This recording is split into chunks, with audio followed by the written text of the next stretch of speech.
Last ভিডিওতে আমি আপনাদের সাথে শেয়ার করেছিলাম যে কক্সবাজারের দ্বিতীয় দিনে আমরা ফুল ফ্যামিলি মিলে চলে গিয়েছিলাম মেরিন ড্রাইভে, লাল কাঁকড়া বিচ, হিমছড়ি বিচ, তারপর কোরাল বিচ, এগুলো ভিজিট করতে। তো আসার সময় আমরা কোরাল বিচ, তারপর লাল কাঁকড়া বিচ, সাম্পান বিচ এগুলো ঘুরে টুরে আছে। দেন আমরা পালঙ্কিতে খেতে না পেরে হিমছড়ি বিচের কাছাকাছি এসে একটা রেস্টুরেন্টে খেতে বসলাম। এখানে মেরিন ড্রাইভ দিয়ে যাওয়ার সময় প্রায় যতগুলো রেস্টুরেন্ট আছে সবগুলো রেস্টুরেন্টেরই আপনার ভর্তা বাজি ভাত খেতে গেলেও অনেক টাকা প্রাইস আমার কাছে মনে হয় যে বেশি রাখে।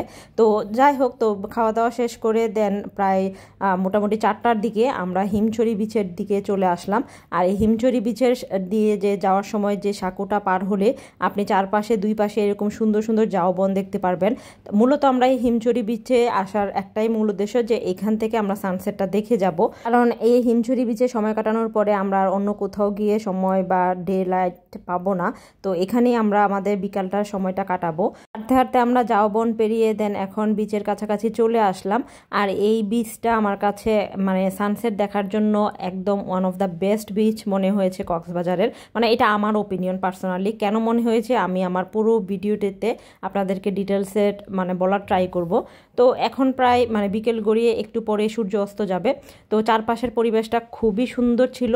আর অন্যান্য বিচের তুলনায় এই বিচটাতে মানুষজনের আনাগোনা খুবই কম ছিল। বেসিক্যালি যারাই কক্সবাজারে 2 দিন বা 3 দিনের জন্য যারাই আসে, তো ফার্স্ট দিন সবাই হোটেলে রেস্ট নেয় বা কলাতলি বা সুগন্ধা বা লাবণী বিচে কাটায়। তো সেকেন্ড দিন কিন্তু সবাই কম বেশি ইনানি বিচে বা এই হিমছড়ি বিচে ঘুরতে আসে।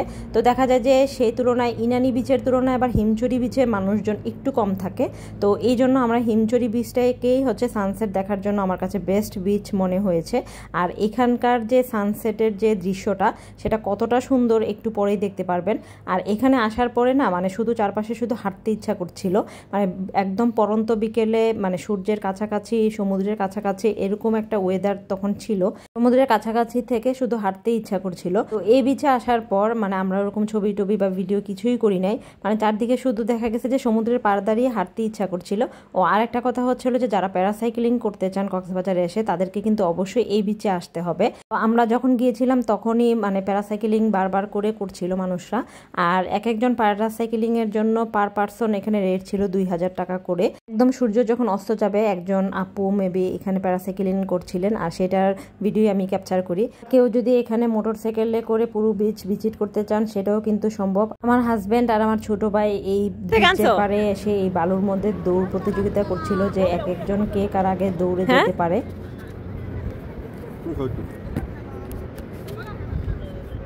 এটা তুমি কোথেকে আনলা? এটা কিছু না, এটা কিছু হইল।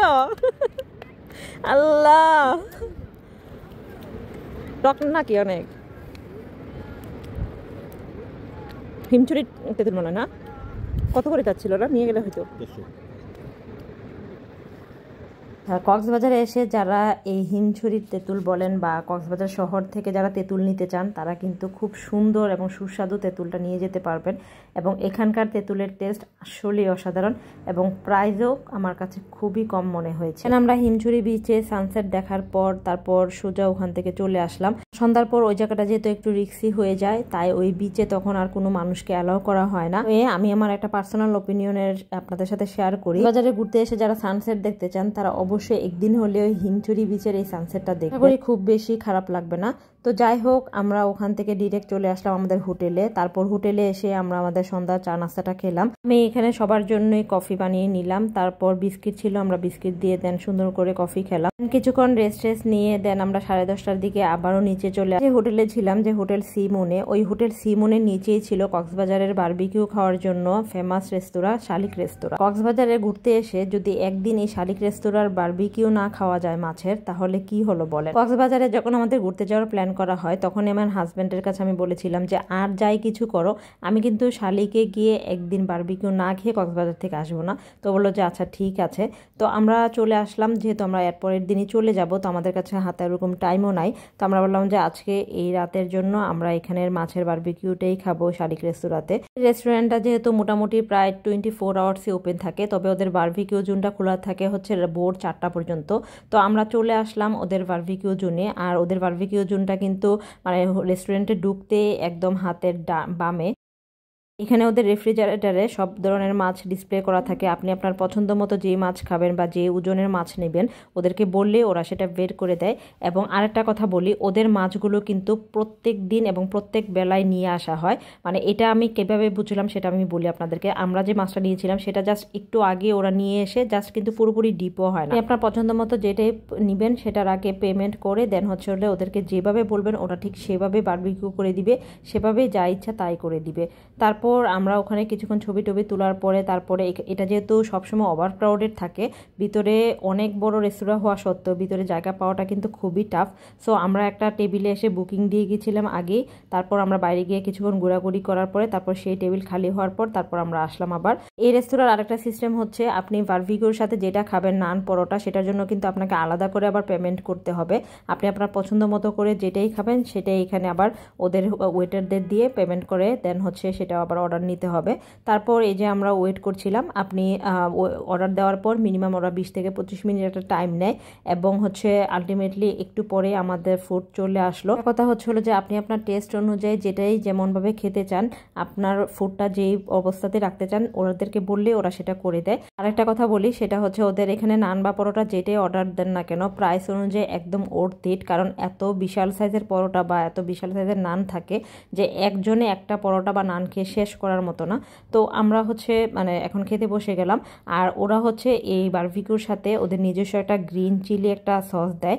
এই সসটা হচ্ছে ওরা নিজস্ব একটা মানে সিগনেচার সসটা বেসিক্যালি হচ্ছে ওদের মেরিনেশনের সময় এইটা ইউজ করে, বাট পরে অবশ্য এটা আবার ওদের হচ্ছে বারবিকিউটা যখন সার্ভ করে তখনও দেয়। বাট এই সসটা দিয়ে মানে বারবিকিউটা খেতে জাস্ট অসাধারণ লাগে, মানে অন্যরকম একটা টেস্ট চলে আসে।